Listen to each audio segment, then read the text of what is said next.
안녕하십니까. 세상 읽어주는 남자 이상훈입니다. 이번 시간에는 그 GPU에 대해서 한 말씀 드리겠습니다. 이 GPU가 그야말로 전쟁입니다. 이 최근 외신을 보면 그 엔비디아의 8나노 GPU인 지포스 RTX 30 시리즈와 이에 대응하는 AMD 7나노 GPU인 라데온 RX 6000 시리즈를 비교하는 기사가 많습니다.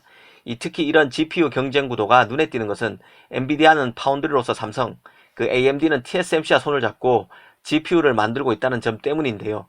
그리고 GPU가 단지 게임뿐만 아니라 이 고성능 컴퓨팅 및 인공지능 AI에서 널리 사용되고 있는 만큼 그 GPU의 무게감 자체도 이 과거와는 비할 수 없을 만큼 커졌기 때문이기도 합니다.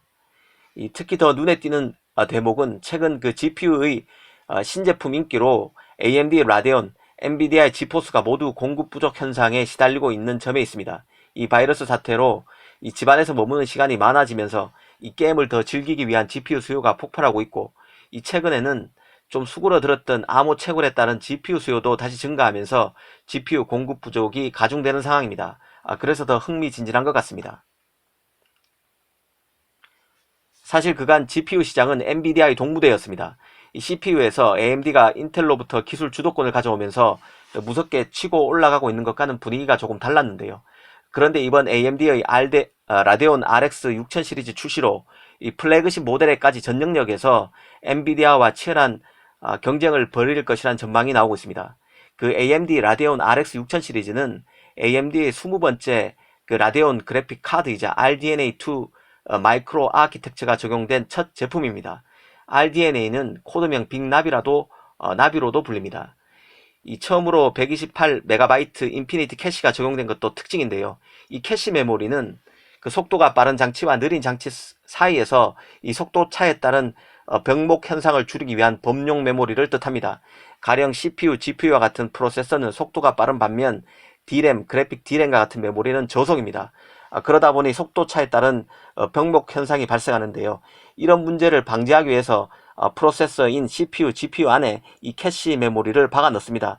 인피니티 캐시는 캐시 메모리가 대용량이라는 것을 의미합니다. 이 인피니티 캐시 덕분에 AMD RX 6000 GPU를 라이젠 5000 CPU 데스크톱과 조합할 경우에 병목 현상 완화를 통해서 최대 11%의 성능 향상을 기대할 수 있다고 합니다.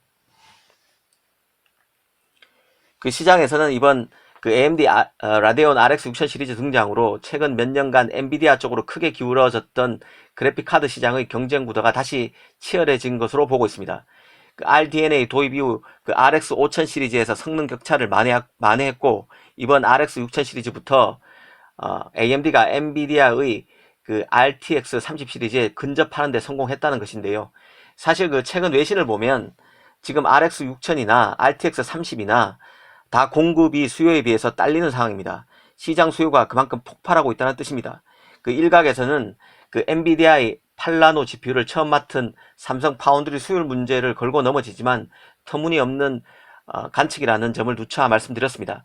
실제로 지금 엔비디아의 8나노 GPU를 TSMC 7나노 공정으로 옮기려고 해도 AMD GPU 인기에서 보듯 활용할 수 있는 TSMC의 7나노 생산 라인이 없어서 가능하지도 않습니다. 이런 루머에 가까운 보도에는 일희일비할 필요가 없다고 봅니다. 기본적으로 GPU는 그 입력된 순서로 데이터를 직렬 처리하는 CPU와는 다릅니다.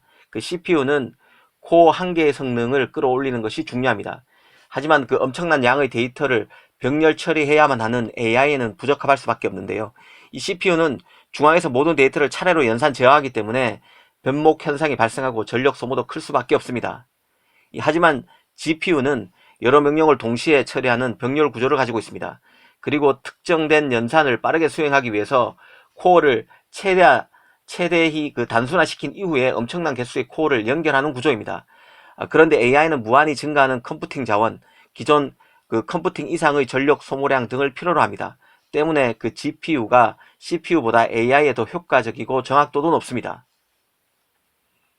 사실 우리가 그 AMD와 그 엔비디아 간 GPU 경쟁에 더 주목하는 이유도 GPU가 AI에 더 어울린다는 사실 때문입니다. 그래서 이미 기존 반도체 업체들 뿐만 아니라 구글 같은 IT 업체, 그리고 테슬라 같은 전기차 업체도 AI 프로세서 경쟁에 뛰어들고 있는 상황입니다. 그 AI가 컴퓨터뿐만 아니라 자율주행에도 필수이기 때문인데요. 이 자율주행에는 이미지 분야 딥러닝이 포함되는데 GPU가 핵심 역할을 수행합니다. 이 삼성도 지난 2016년부터 AI 반도체 첨단 조직을 운영 중입니다. 그리고 지난해 자체 신경망 처리 장치인 NPU를 개발해서 엑시노스 980 AP에 탑재했었습니다. 그 NPU는 그 신경망 처리 장치로 값을 도출하기만 하는 그 CPU, GPU와 달리 축적된 데이터를 기반으로 최적의 값을 스스로 결정하는 시스템입니다. NPU가 탑재된 엑시노스는 갤럭시 노트 20 등의 각종 그 AI 처리에 활용되고 있습니다. 이 구글 같은 경우 지난 2016년 TPU를 선보였습니다. 이는 그 머신러닝 엔진인 텐서플로어에 특화된 AI 칩인데요. 2018년에는 3세대 TPU를 그리고 올 7월에는 엣지 TPU를 발표했습니다. 그 CPU 명가인 인텔도 최근 Xe GPU를 공개하면서 GPU 시장 진입을 선언했습니다. 이런 맥락을 이해하고 있다면 GPU 경쟁을 주목할 필요가 있습니다. 이는 필수적으로 AI 경쟁, NPU 경쟁과도 연결될 수밖에 없기 때문입니다. 감사합니다.